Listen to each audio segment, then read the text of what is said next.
मोदी साल 2019-2020 जैसे इसे बार भी 5 अगस्त को कोई ऐतिहासिक फैसला ले सकते हैं।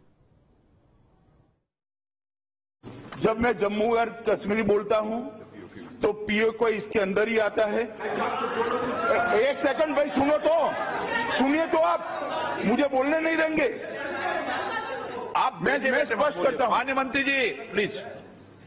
मैं जब जम्मू एंड कश्मीर बोलता हूं, माननीय सदस्य, इसलिए एग्रेसिव हूं कि जम्मू एंड कश्मीर के पीए को आप भारत का हिस्सा नहीं मानते हो क्या? एग्रेसिव ना हो, जान दे देंगे इसके लिए। क्या बात कर रहे हो आप? एग्रेसिव होने की क्या बात कर रहे हो? जान दे देंगे इसके लिए।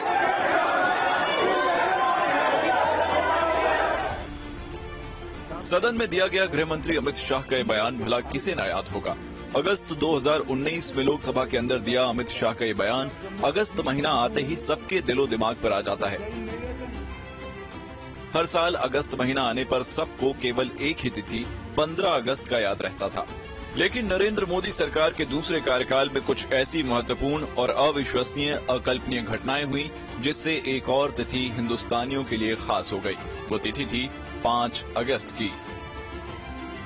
5 अगस्त 2019 का दिन कश्मीर घाटी में बढ़ रहे अलगाववाद पर बहुत शक्तिशाली प्रहार था। इस प्रहार की चोट इतनी गहरी थी कि पाकिस्तान भी बिलबिला रहा था। 5 अगस्त 2019 को जम्मू कश्मीर के भारत का अभिन्न अंग होने की राह में अनुच्छेद 370 का समाप्त होना एक ऐतिहासिक दिन था। इसी बीच इसके एक साल बाद 5 अगस्त साल 2020 को सभी सनातनी और हिंदुओं के लिए एक ऐसा गौरवशाली पल आया जब उन्हें 500 साल अधूरा सपना सच होते दिखने लगा। जी हाँ, 5 अगस्त 2020 को वो शुभ क्षण आया और प्रधानमंत्री नरेंद्र मोदी के हाथों से राम भक्त हिंदुओं के संघर्ष, त्याग और तप की पूर्णाहुति हुई। रामनगरी अयोध्या में पीएम मोदी ने रामलला के दिव्य धाम बनाने के लिए भूमि पूजन किया। उस दिन संपूर्ण हिंदू समाज के आनंद की कोई सीमा नहीं थी। लोग अपने घरों में दिवाली मनाने लगे। इसी बीच खबरों की माने तो मोदी सरकार इस बार भी 5 अगस्त को कुछ खास करने की तैयारी में है। मोदी सरकार वक्फ अधिनियम में बड़े संशोधन करने जा रही है। सूत्रों के मुताबिक कैबिनेट ने वक्फ अधिनियम में करीब 40 संशोधन को मंजूरी दे दी है। सरकार वक्फ एक्ट में संशोधन बिल 5 अगस्त को संसद में पेश कर सकती है। 5 अगस्त 2019 और 2020 की दोनों ही घटनाएं भारत के इतिहास की सुखद और स्वर्णिम अक्षरों में दर्ज होने वाली घटनाएं हैं। दोनों ही घटनाएं देश और धर्म भक्तों का मनोबल बढ़ाने वाली हैं।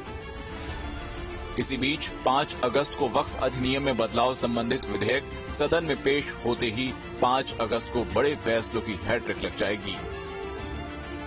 5 अगस्त को हम लोग आदरणीय जनेश्वर जी की जयंती मनाएंगे और भारतीय जनता पार्टी चौंकाने के चक्कर में जनहित के मुद्दों से दूर होती जा रही है।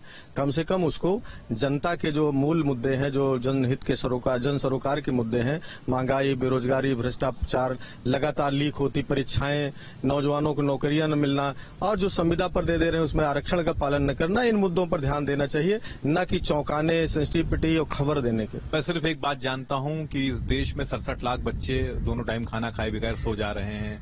इस देश में करोड़ों युवा बेरोजगार हैं। इस देश में सारे पर्चे लीक हो जा रहे हैं। तो मैं सिर्फ एक निवेदन करूंगा, कोई ऐसा फैसला लीजिए कि इस देश के विकास को गति मिले। कोई ऐसा फैसला लीजिए जिससे लोगों को काम मिले, युवाओं को काम मिले। कोई ऐसा फैसला लीजिए कि महिलाओं की अस्मिता बचे।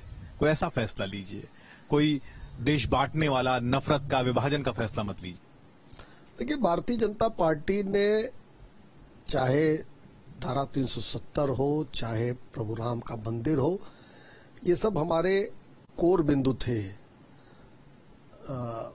स्थापना काल से हम लोग इस पर अडिग थे कि इन सब विषयों पर हम काम करेंगे। तो निश्चित रूप से उसके अनुसार निर्णय हुए और 5 अगस्त एक ऐतिहासिक दिन जरूर हो गया है। 5 अगस्त का दिन केंद्र सरकार और भारतीय जनता पार्टी दोनों के लिए ही एक बहुत ही महत्वपूर्ण दिन है। अगर हम बात करें तो साल 2019 में 5 अगस्त को ही जम्मू कश्मीर से अनुच्छेद 370 को हटाया गया था, वहीं 5 अगस्त को ही राम मंदिर का शिलान्यास भी किया गया था। दरअसल 5 अगस्त 2019 को प्रधानमंत्री नरेंद्र मोदी ने देश को संबोधित करते हुए ये बताया था कि अटल जी का और करोड़ों देशवासियों का जो ये सपना है कि कश्मीर से धारा 370 हटाई जाए, उसकी घोषणा भी उन्होंने उसी दिन की थी। और साथ साथ 5 अगस्त 2020 को ही जो राम मंदिर का शिलान्यास रखा गया था, उसी दिन किया गया था। तो ऐसे में ये लगातार कयास लगाए जा रहे हैं कि एक बार फिर 5 अगस्त को ही प्रधानमंत्री नरेंद्र मोदी देश को संबोधित भी कर सकते हैं और कई नई योजनाएं भी देश के नाम कर सकते हैं।